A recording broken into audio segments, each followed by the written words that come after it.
Here we have the function x squared minus 5x plus 6, and we know that the average rate of change in this interval is equals to 2. Okay, and remember, this is how we find the average rate of change between 2 points, and we know that this is equals to 2. And the first point, we know that have x coordinate 1. This is the first, right? We have some graph here like this, and we're going to go from x equals to 1 from this point to x equals to something. We don't know. The second point is a here, from 1 to a, and we're going to find the average rate of change here. So the first point is this, and the second point would look like this.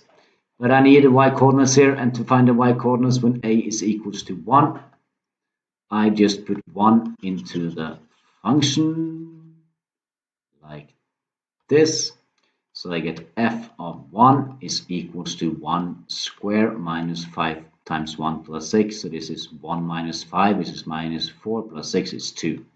So I know that the y coordinate here is 2. The y coordinate of the second point, I don't know what the x coordinate is. That's what I'm going to find. But if I want to find the y coordinate, I have to put the x coordinate, which is a, into the function, and I get a really strange answer here, but this is the y coordinate. So this is then a squared minus 5a plus 6 again. So this is x1, y1, and this is x2, y2.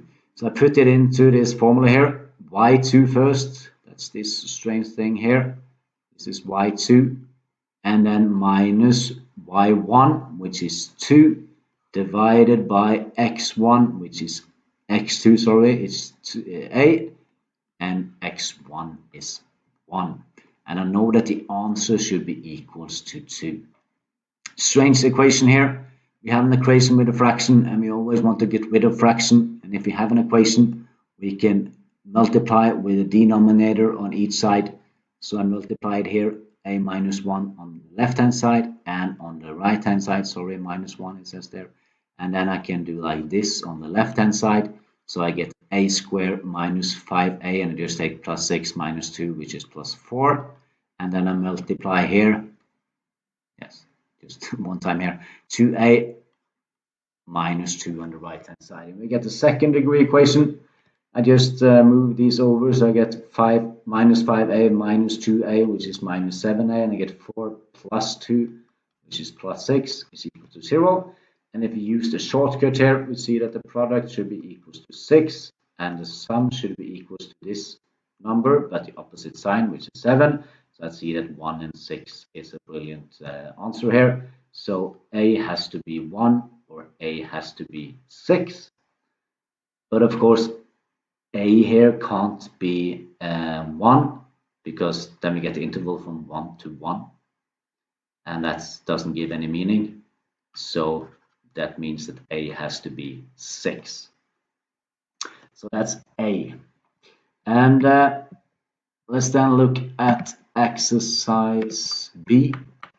Find an expression for the derivative by using the rules of polynomial functions. It's just find the derivative. That's the point here.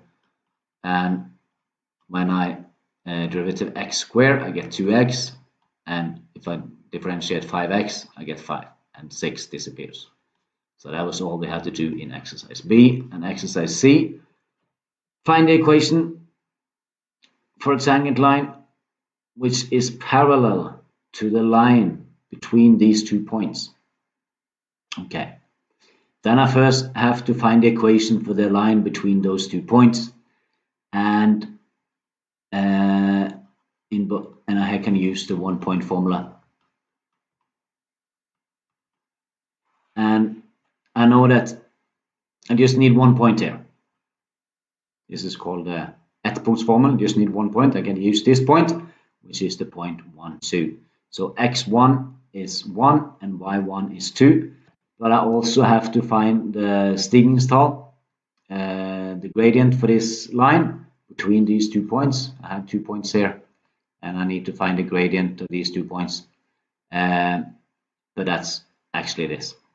Right? The gradient, the slope of a straight line between 2 points A and B is the average rate of change between these 2 points. So I know that A is 2. So this is not the same A as this one. Okay. So I get y minus y1 equals to A, which is 2, average rate of change, the slope of the line here. Yeah, and actually, sorry, I do this just messy. I don't need to do all this.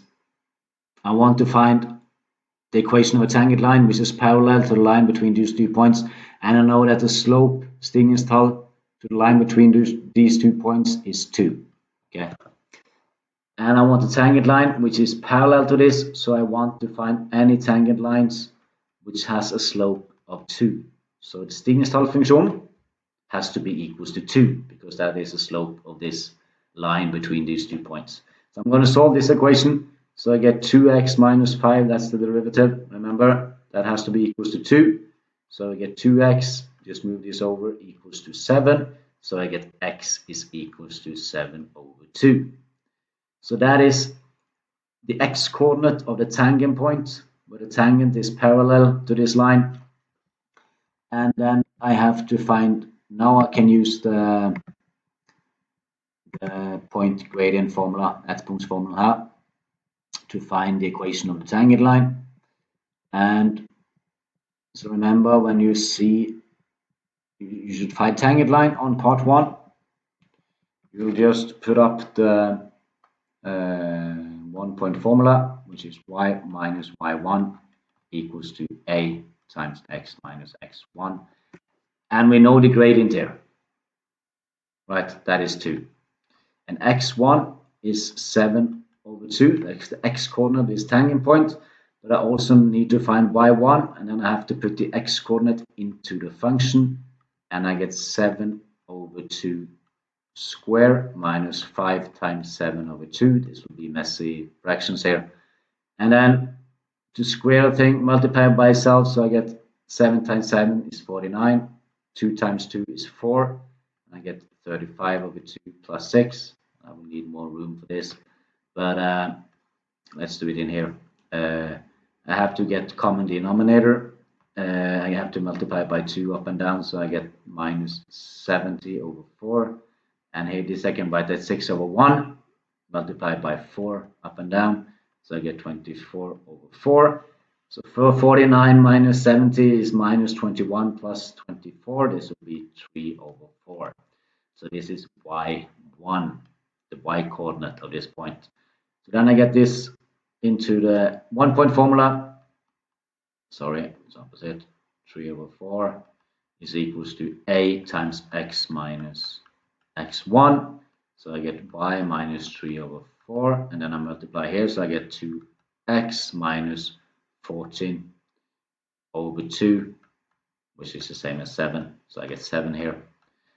And then I isolate y on the left-hand side, so I move this over, and we get an answer. And remember 7, I can write this as 7 over 1 multiplied by 4. So I get 28 over 4 minus 28 over 4 plus 3 over 4. Minus 28 plus 3 is minus 25 over 4. So that is the answer on exercise C. So a lot of work in this exercise.